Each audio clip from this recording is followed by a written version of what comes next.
السلام عليكم ورحمة الله وبركاته. هنعمل النهاردة حاجة مسكرة صنف حلو قوي. معايا بطاطا حطيتها على مية السلق، فتحتها كده عشان ايه، طبعا غسلها حلو قوي. سبتها تتسلق وقلت اما اعمل ايه صوص الكراميل.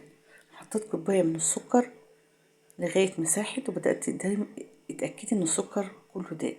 بعد كده انزلي بكوباية من اللبن، مفيش لبن، كوباية مية عادي. هي هتسيح، هي هتفك لوحدها. بعد كده نزلت عليها بنص معلقة من النشا، وحطيت عليها معلقة من القشطة. الحاجات دي كلها بالطعم، عايزة تحطي مكعب زبدة حطي، بس انا كان عندي قشطة.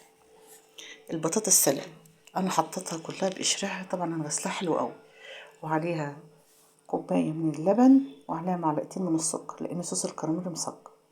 بعد ما ضربتها في الخلاط صفيتها بمصفى سلك عشان اشيل القشر اللي طلع منها.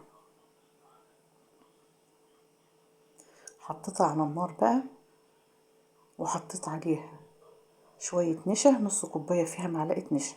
بس دي الغلطة اللي انا وقعت فيها، لان انا ما قدرتش النشا، المفروض كنت احط كمان معلقة نشا زيادة، عشان كده هي مطلعتش تقيلة، بس كان طعمها زي الفل. وشوية جوز الهند. جوز الهند ده البطاطا يعني جوز هند. صدقيني لو ما عملتيش جوز الهند مش هتحسي بحلاوة من طعمها. ب5 جنيه جوز الهند، وحمصيه سواء عريض او مبشور ويبقى حلو قوي. انا حطيت الكريم كراميل تحت كده في الأرضية، على أساس إن أنا بقى هتبقى جامدة وأقلبها. بس هي كانت مش جامدة، أو هتقعد فترة طويلة تجمد. وحطيت شوية كريم كراميل. البطاطا بالكريم كراميل بصراحة تحفة، وطعمها عسل عسل عسل.